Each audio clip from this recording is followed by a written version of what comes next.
important Joe mentioned in there about getting these done now instead of the spring, the contract increases? I think he explained it exactly the reason why. And the fact that we knew you were going to ask that question, so why not say it right out front? I think it explained it just perfectly. I don't really think there's anything else to add.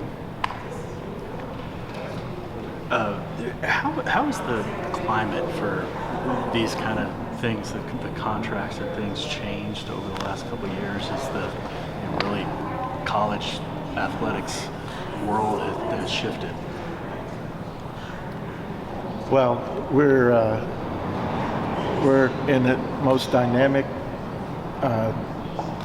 disruptive, unusual, chaotic time that college athletics has ever experienced, and I don't even think there's a close second. That being said, there's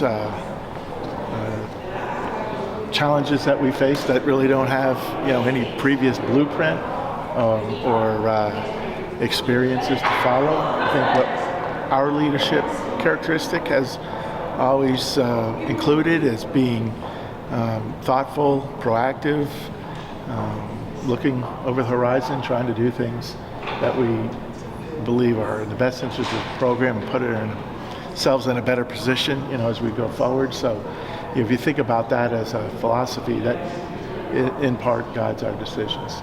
Joe, you mentioned around the SEC, everything you guys are doing, you're looking around and seeing how other programs do things. Mm-hmm. Think about a salary pool or how much the staff of assistants gets paid. How much does that matter, looking around and being where you guys are and meeting that standard? Using market data has always been part of our decision making. So in some ways, Eli, that's not new.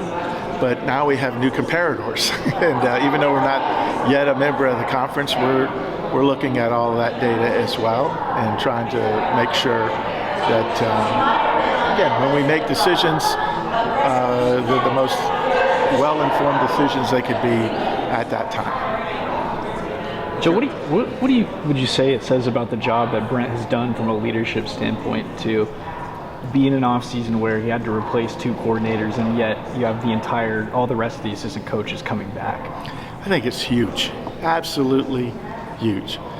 And having had a chance to visit with all of our assistant coaches, I think they feel the same thing, that it's important to keep a great chemistry, which this staff has, and certainly massive reason for that chemistry is the head coach, Brent Venables, who identified them, brings them together, works with them day to day. Brent is a highly detailed, person-focused leader and trying to do the very same things and helping each of them be, at their best as they can help the team or the program as a whole. So I think it's really a great example of the extension of his leadership, but also really just validates the importance of continuity and how that leads to staff chemistry, which is a key ingredient for our success going forward. Joe, with softball season kicking off in a month, just how is the development of Lowe's Field? How is that project going, and is everything on track for softball season to start?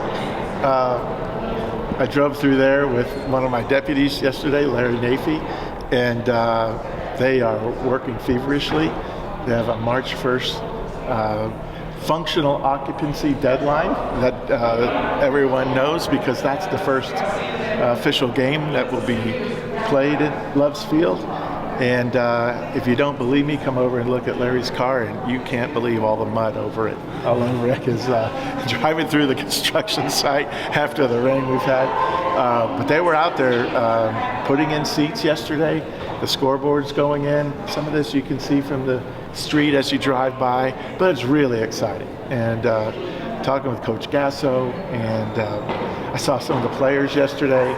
They were talking to them about it, and talked to many of our donors, most notably the Love family, and just everybody's excitement for the opening day is sky high.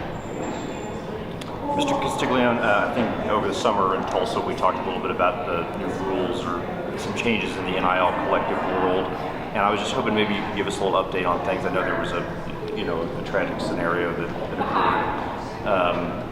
But where do things stand in terms of the collectives and OU's NIL strategy? Any updates that are available? Well, we're always focused on what we can control, and as you know, there's so much going on out there that we have no control over. And I know sometimes for our fan base, people talk about this so, naturally. They somehow sometimes drop the structure that may exist around certain things and may not around others. And so they just sort of morph it all together and think that, it's just easy to go do certain things. And I think you could see by some of the interpretations and now 2 cases of enforcement, where the NCAA is definitely trying to focus their attention on it, at least enforcing the basic rules around NIL that were introduced way back at the beginning, especially around inducements. And it's a really challenging world right now because of the kind of conversations that do take place, by a wide variety of constituents or stakeholders that are in this space. And the university at the moment hasn't had any way of being involved in that. You don't know, because there aren't any disclosures. There's just a lot there that, again, going back to what I said, is out of our control. And yet we know how important it is to have a successful NIL program, and to that extent, and the areas where we can be involved, which are pretty limited, but we're trying to focus people's attention on the importance of supporting the collectives, and those collectives in turn, can support athletes. But there are other ways to help athletes get involved in name, image, and likeness activities that don't have to even go through a collective whatsoever. And actually, we've seen a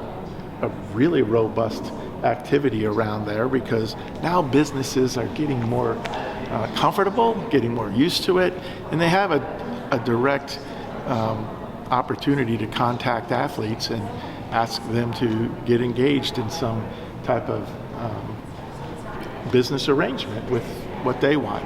Appearances, being around employees, being around customers, posting certain things on their social media, repping, endorsing, whatever. And those kind of activities are really what we call the organic side of name, image, and likeness. That's what it was intended to be when the whole gate opened. It's the idea of collectives. That wasn't part of the structure. We certainly understand why it happened, because when you have unregulated element like this is, you're going to get whatever fills the void of the vacuum. And collectives were one example of what filled the void. What do you feel like is the biggest change that needs to happen with the NIL structure the way it is currently? Whew. You said I was going to talk to you for a few minutes. That's a have an answer. Come by my office. I'll happy to share it with you. But let's just start with the understanding that with all the different narratives, with all the different lawsuits, with where we think are seeing the vast majority of people start to understand that we need to find a way to properly share revenue with athletes. That people haven't come to grips with that yet. I don't know what else can happen to give them any better idea. That's going to happen. And so what I think our best move is for our thought leaders to get together, navigate this, with all the rules of our membership association, understanding the legal ramifications, what's sustainable, and find a solution so that institutions can be more involved. I actually think that's going to start to move that direction.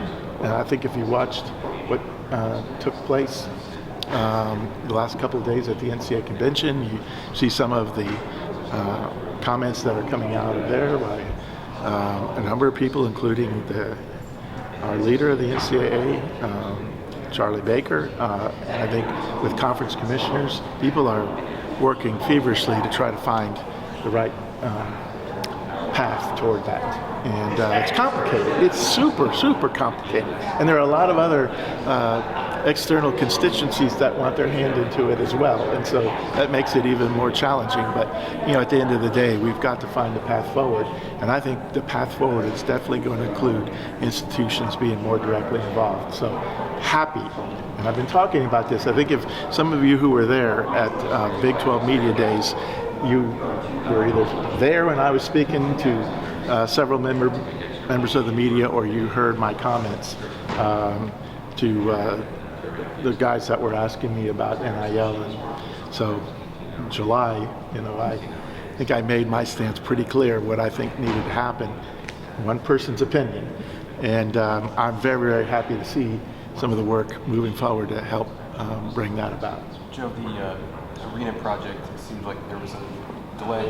Move something back. Are you still encouraged and confident? And then, I guess, what is the next step? I think that was, how should I say? I'm not saying it's falsely reported, because it sounds like that actually got stated that way, but I don't think there's really any news there.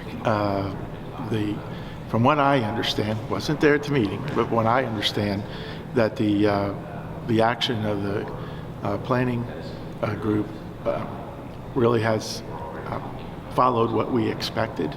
And we know there's another meeting coming up at the end of this month where information that they've requested, the financials, the plan from around management, basically everything that the group and the statutory TIF committee needs to hear and the public needs to hear. All of that's going to take place at a meeting coming up later this month. When the statutory TIF committee was formed in late November, that was a great first step. And we said at the time that all the questions that people have, can be brought forward and answered at that time. This is going to be done full public disclosure. And I feel, like we're really moving forward in a way that we said we would. And it's collaborative, it's connected to all parts of the process. This is a transformational project for Cleveland County and the city of Norman, and all the constituencies working together to give it the best chance to go forward has, really been exciting. And I feel grateful that everybody's, given this the best chance to have a life down the road. We'll see. There's a lot of work that has to be done, between now and the time a vote takes place. But there's also been a lot of work done behind the scenes, and then of course, these meetings provide it to be in full public view, so everybody can hear and see what they want to see about the project. But when you hear it, and see some of the work that's been done, it's really, really exciting. Transformational is not a word that exaggerates how much of a game-changing force this can be for our community. No hyperbole. Probably not.